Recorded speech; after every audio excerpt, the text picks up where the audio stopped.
Questão 75, o que ela vai dizer? Ó? A plataforma marítima que virou país. Nas histórias apresentadas, o exercício pleno de soberania nacional das plataformas mencionadas foi limitado pela ausência do seguinte fator. Cara, questão muito moderna, tá? Questão muito recente aqui.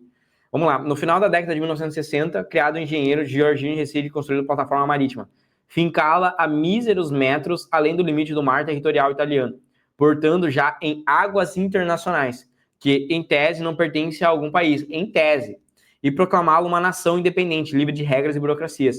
Logo, a exótica Itália, feita de tijolos e concreto sobre pilares de aço, que na sua essência, traduzido, o mais fiel significado da expressão da liberdade, virou uma espécie de meca para os jovens daqueles acalorados anos de rebeldia social, e passou a ter cada vez mais movimentos, além de pedir cidadania, o que incorporou demais o governo italiano, que decidiu agir com inesperado rigor.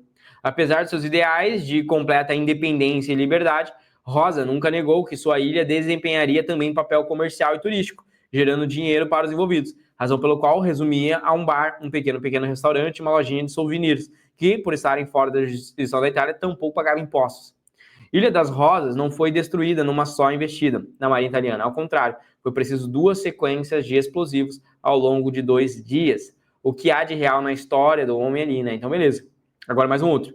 Em 2 de setembro de 1967, Bates tomou posse de uma espécie de plataforma em pleno Mar do Norte, a cerca de 7 milhas da costa inglesa, e sem nenhum grão de terra firme, e declarou criado o princípio de Sealand. E em seguida criou um hino, uma bandeira, e passou a vender títulos de nobreza para quem quisesse virar cidadão de sua micronação, como forma de ganhar algum dinheiro.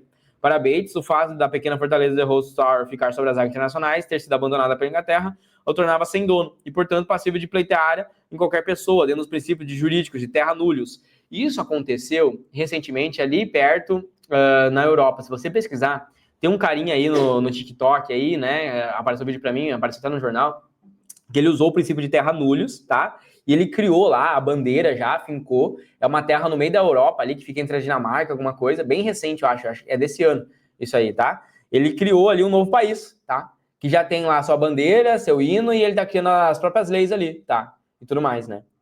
Obviamente, o governo inglês tentou reagir contra aquele absurdo, mas a localização da plataforma, que havia sido construída de forma ilegal em águas internacionais, impedia a ação mais efetiva.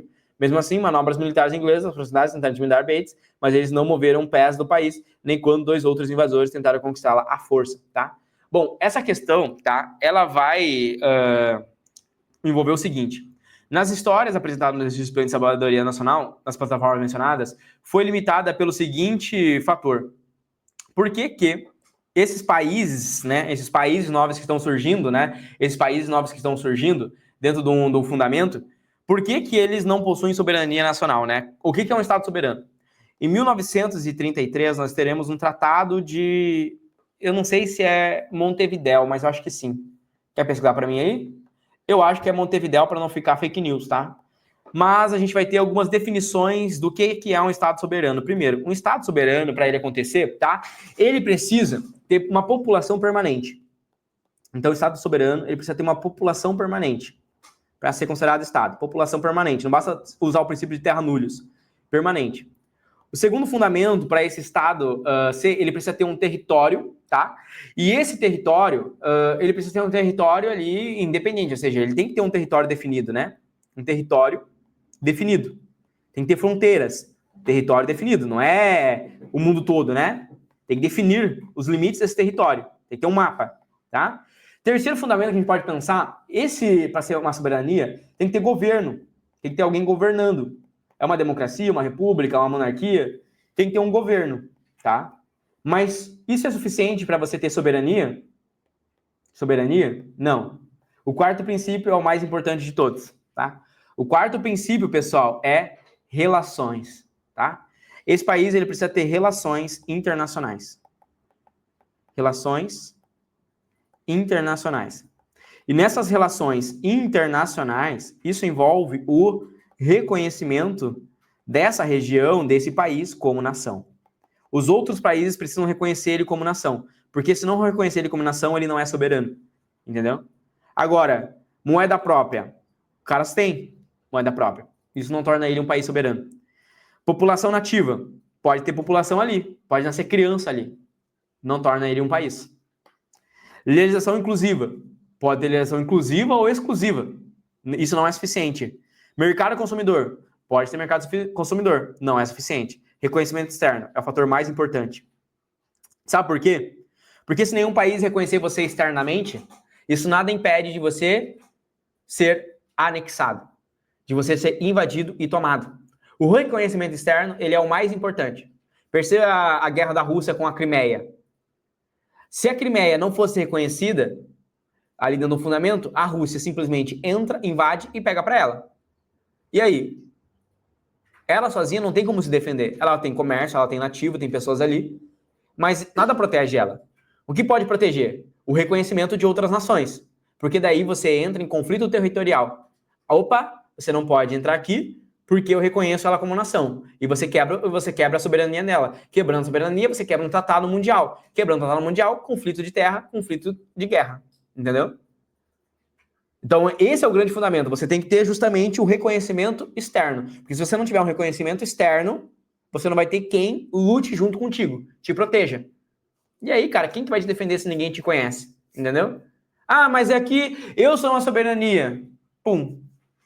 Meia dúzia de armas ali, um navio, etc., você sumiu. E aí? Não adianta nada, entendeu? Então, para ter soberania, você precisa ter relações internacionais. Troca com outros países, reconhecimento externo.